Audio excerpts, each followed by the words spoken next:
Fala aí, galera, beleza? Trazendo aqui mais um vídeo pro canal. Bom, galera, hoje eu tô trazendo um vídeo de Minecraft Edition. Bom,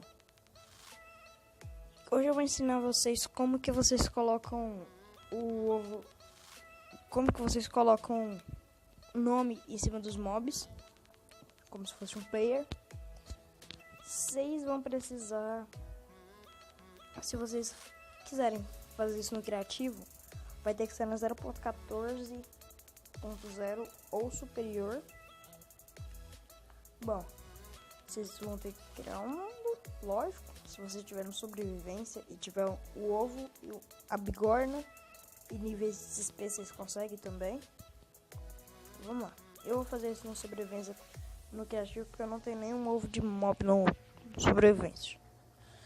Bom, tá carregando. Tem um botão oculto no Minecraft que eu tenho certeza que vocês não sabiam, que é bem aqui, ó.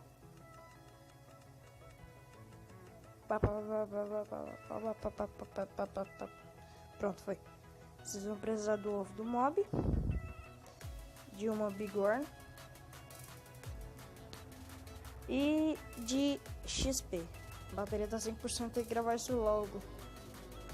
Vocês vão colocar a bigorna no chão, pegar o ovo do mob, ó. Não vai spawnar com nome, ó. Sem nome.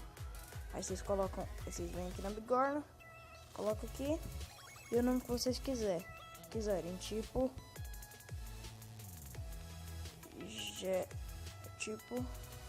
Jefferson. Vamos lá.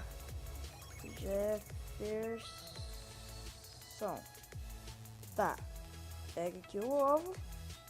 Aí se você estiver no criativo, o ovo vai aparecer bem aqui, separado.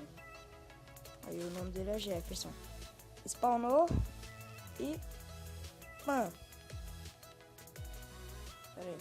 Spawnou. Pera aí. Olha lá, ó. Jefferson. Olha lá. Funciona com todos os mobs, não precisa ser aldeão. Eu fiz com aldeão porque eu quis. Bom, galera, é isso daí. É bem simples mesmo. Não. Isso é útil pra quem quer criar servidor ou trollar o amigo falando que tá online, na verdade não tá. E é isso aí.